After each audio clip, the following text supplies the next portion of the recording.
Hello दोस्तों, मैं अक्षय त्यागी आप सभी का अपने channel hope classes by Akshay Tyagi में स्वागत करता हूं।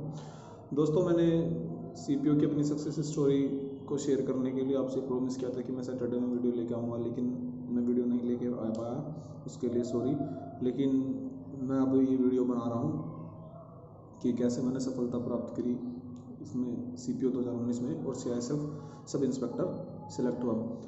थोड़ी सी इमोशनल स्टोरी है, मैं उस पूरी की पूरी स्टोरी आपको शेयर नहीं कर पाऊँगा, लेकिन मैंने इनको क्वेश्चंस में डिवाइड कर दिया है कि क्या क्या क्वेश्चन मुझसे बच्चों ने पूछे हैं कमेंट्स में, पर्सनल मैसेज करके, इंस्टा पे मैसेज करके, टेलीग्राम पे मैसेज करके, क्या क्या मुझसे बच्चों ने पूछा है।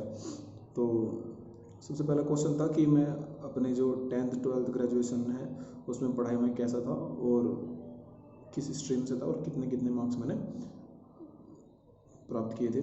तो बच्चों मैं बता दूं कि 10th क्लास मैंने अपने यहीं बड़ौद बागपत के पास एक गांव है कोताना, वहीं का मैं रहने वाला हूं। तो यहाँ पास में एक स्कूल है ज्ञानदीप शिक्षा निकेतन, वहीं से मैंने 10th क्लास की और मेरे 72% मार्क्स थे। और बाकी सब्जेक्ट्स में मैं थोड़ा रट लेता था, ठीक था, लेकिन मैथ से मुझे बहुत डर लगता था और मैथ्स में मेरे 60 नंबर थे। 12th क्लास में मेरा 18 से 20 बार नाम कटा। 12th क्लास में ऋषिकुल विद्यापीठ इंटर कॉलेज जागोस बागपत उसमें पढ़ता था और थोड़ा अग्रेसिव किस्म का लड़ाई बिठाई में थोड़ा आगे रहता था। तो वहाँ पे मेरा लड़ाई झगड़ों के कारण और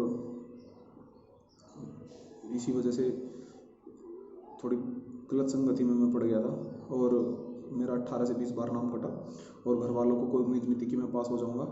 घर वाले तो बीच में बोलने लगे थे कि चल बैठ जाकर, पढ़ने की कोई ज़रूरत नहीं है और खेती बाड़ी संभाल ले अपनी। लेकिन मैंने पढ़ाई तो क्या, स्कूल जाना नहीं छोड़ा और मैं लगा रहा कि चलो देखते हैं, जो भी होगा देखा जाएगा।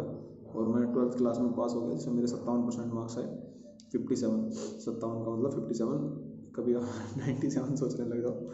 तो 57% मेरे मार्क्स थे। मैथ्स में 42 और इंग्लिश में 47। अब आती है ग्रेजुएशन की बात। मैं करना तो बीटेक चाहता था, लेकिन मुझे कुछ आता ही नहीं था, मैथ्स मेरा वैसे ही वीक था। कुछ लोगों ने मुझे उकसाया कि भाई तू बीटेक कर ले, लेकिन मुझे कुछ नहीं आता था। और मेरे भाई ने मुझसे कहा कि तू मैथ की पहले चैप्टर का पहला सवाल निकाल के दिखा दे, हम तुझे बीटेक में एडमिशन दिला देंगे। अब भाई ने मुझे सवाल बोला और मैं उसे कर नहीं पाया, तो मेरा बीटेक का सपना ही रह गया। और फिर मैंने बीबी में एडमिशन लिया, क्योंकि बीबी में मैथ्स का बहुत ही कम रोल है। तो बीबी में एडमिशन लिया, जैसे तैसे करके उसमें पास हुआ और 65% मेरे मार्क्स आए। और जो पहला सेमेस्टर था उसमें मुझे इकोनॉमिक्स में 1 नंबर का ग्रेस मिला। ग्रेस से मैं ग्रेजुएशन में इकोनॉमिक्स के पहला जो सेमेस्टर था उसमें पास हुआ। ये थी मेरी एकेडमिक्स की बात। उसके बाद मैंने प्राइवेट सेक्टर में जॉब करी। और प्राइवेट सेक्टर का आपको पता ही है, जाने का टाइम वहाँ होता है, आने का टाइम वहाँ नहीं होता और अच्छा खासा शोषण होता है। तो मुझे लगा कि क्यों ना, अभी एज है तो क्यों ना सरकारी नौकरी की तैयारी की जाए। तो वहाँ से मैंने सरकारी नौकरी का सोचा कि भाई अब यहाँ से सरकारी नौकरी की तैयारी शुरू करते हैं। अब पूछते हैं कि कितने साल आपने तैयारी करी, कितना टाइम आपको लगा। तो मैं बता दूं कि 2016 लास्ट से मैंने तैयारी शुरू की थी। 2016 लास्ट से मैंने तैयारी शुरू की थी। मेरठ में एक कोचिंग सेंटर था, चाणक्य एकेडमी, वहाँ एक BK मिश्रा सर थे, वो मैथ्स बहुत अच्छा पढ़ाते थे। तो उनका मैथ्स मुझे समझ में आया। मैंने डेमो और भी कहीं जगह लिया था, लेकिन वहीं मुझे उनका पढ़ाने का जो तरीका था वो बहुत ही साधारण सा तरीका था, तो वही मुझे पसंद आया। मुझे एलसीएम लेना भी नहीं आता था, मैं ईमानदारी से बता रहा हूँ, कोई झूठ नहीं, मुझे एलसीएम लेना तक नहीं आता था। पर क्यों, वहाँ पे मेरा मैथ्स लगातार मैं उसमें प्रैक्टिस करता रहा और स्ट्रॉन्ग होता चला गया।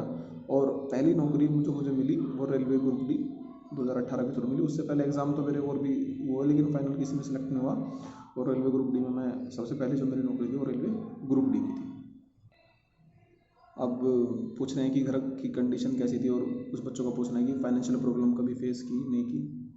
मैं आपको एक बात बताता हूँ कि जब मैंने मेरठ एडमिशन मेरे को लेना था, तो घर में पैसे नहीं थे। तो मेरे जो फादर हैं उन्होंने, एक भैंसा था हमारे यहाँ, तो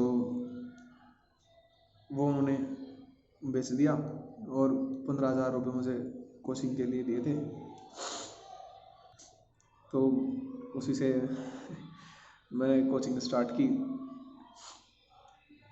अब नेक्स्ट क्वेश्चन था कि फेलियर्स कितने हुए, कभी तैयारी छोड़ने का मन किया नहीं किया। तो फेलियर्स तो फेल ही हुआ, लगा जितने भी एग्ज़ाम थे सभी में फेल हुआ। 2016 CHSL, 2017 CGL, 2017 CPO में फाइनल आउट, FCAT, CDS, जो भी एग्ज़ाम थे, रेवेन्यू इंस्पेक्टर, बहुत सारे एग्ज़ाम दिए, सभी में फेल हुआ, किसी में पास नहीं हुआ। कई एग्ज़ाम में तो आसपास भी नहीं पहुंचा मेरिट के। फिर कभी तैयारी छोड़ने का मन किया नहीं किया। हाँ, तैयारी छोड़ने का मन अभी जब रेलवे ग्रुप डी में सिलेक्शन हुआ था तो तब मैंने वो नौकरी छोड़ दी थी। उसके बाद मेरा मन करा कि अब तैयारी छोड़ देनी चाहिए और तू एक बढ़िया ना बढ़िया बेटा बन पाया, ना बढ़िया इंसान बन पाया, तेरे को सुसाइड कर लेना चाहिए। और मैंने कोशिश भी की, पर मेरे को लगा कि चल एक बार और ट्राई करते हैं और मेहनत से ट्राई करते हैं। तो मैंने फिर ट्राई करा और यूपी पुलिस, SSC GD में 96 मार्क्स थे। यूपी पुलिस में भी मेरा 1444 रैंक थे, 217 के करीब मार्क्स थे। और भी CHSL 2018 में सेलेक्ट हुआ। इलाहाबाद हाई कोर्ट में क्लर्क में सेलेक्ट हुआ। बहुत सारे एग्ज़ाम्स मैंने क्वालिफाई किए उस साल। और फिर मेरे को लगने लगा कि हाँ, अब सफलता दूर नहीं है, क्योंकि मेरा जो सपना था 2017 में मैंने सपना देखा था, जहाँ मेरे को ये लगता था कि हाँ तो यहाँ सेटिस्फाई हो जाएगा, वो था कि मेरे को CPO में सेलेक्ट होना है ज़रूर। तो फिर CPO 2019 वाला एग्ज़ाम था, उसमें मेरे प्री में बहुत अच्छे मार्क्स थे। मेंस में मेरे कुछ पर्सनल रीज़न है जिनकी वजह से मैं अच्छी पढ़ाई नहीं कर पाया और मैं CISF SI पटा गया। नहीं, मेरे को दिल्ली पुलिस SI मिल जाती। मैं 3 नंबर मेरे कम रहे हैं EWS कैटेगरी से, मेरे को मिल जाती से दिल्ली पुलिस SI। और पढ़ाई में एवरेज भी क्या, बिलो एवरेज था, बिल्कुल कुछ भी समझ नहीं आता था। इंग्लिश तो इतनी वीक थी कि मेरे को गुड और गुड्स में डिफरेंस जो होता है वो नहीं पता था।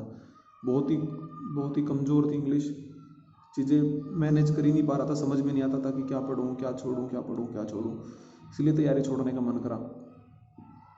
एक गाइडेंस नहीं थी किसी की, कोई कनेक्शन नहीं था किसी से कि भाई कोई मेरे को अच्छे से गाइड कर पाए। कोई चाहता भी नहीं है कि किसी को गाइड करे, कोई हमारा साथी हमसे आगे निकले, कोई नहीं चाहता। तो चीज़ें बहुत ही ख़राब रही मेरे साथ, इसीलिए मेरे को इतना टाइम लग गया। अब तो सब पूछते हैं कि और भाई अक्षय कैसा है, जहाँ भी जाता हूँ वहीं लोग अच्छी नज़रों से देखते हैं, पूछते हैं, अपने बच्चों के बारे में पूछते हैं, इसको क्या कराएं कैसे कराएं। अब चीज़ें बदल गई हैं। पहले जिसका भी बच्चा बिगड़ जाता था सब बोलते थे कि भाई अक्षय पर गया है। अब सब कहते हैं कि भाई हमारे बच्चे हों तो अक्षय जैसे हों। अच्छा, एक लास्ट क्वेश्चन था जो रिलीवेंट क्वेश्चन है, बस वही मैंने उठाया।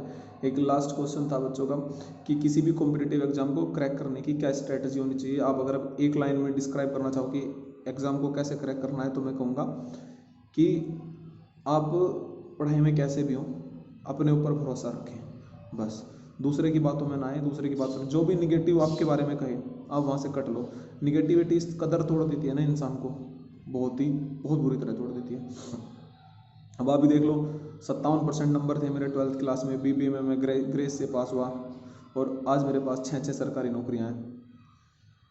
अगर मैं कहूँ कि क्या स्ट्रेटजी होनी चाहिए किसी एग्ज़ाम को क्रैक करने की, तो सिलेबस, रिवीजन और मॉक टेस्ट। अगर किसी एग्ज़ाम में मैं रेशो डिवाइड करना चाहूँ कि किसी एग्ज़ाम में किसका कितना रोल है, तो मैं कहूँगा कि 50% रोल है सिलेबस का। जिसका सिलेबस कवर है तो 50% उसकी उम्मीद है कि सिलेक्ट हो जाएगा। जिसने 5 या 6 बार या 10 बार रिवीजन किया है उसी सिलेबस का, तो 25% उसमें और ऐड कर लीजिए, 75% चांस है कि उसका सिलेक्शन हो ही जाएगा। अगर किसी भी एग्ज़ाम से पहले उस बच्चे ने 30 से 40 के बीच में मॉक टेस्ट लगाए हैं, तो 99% चांस है कि उस बच्चे का सिलेक्शन हो जाएगा। और 1% मैं कहूँगा लक, कि उस दिन आपका दिन कैसा रहता है। बस, और लगे रहिए, मेहनत करिए, आपको भी सफलता ज़रूर मिलेगी। और हाँ, मैं बहुत खुश हूँ अब इस बात से कि मैं सब इंस्पेक्टर बन गया हूँ। मेरा बचपन से ही ड्रीम था, जब से मैंने सरकारी नौकरी की सोची कि मेरे को यूनिफॉर्म चाहिए और स्टार वाली यूनिफॉर्म चाहिए। जय हिंद, जय भारत।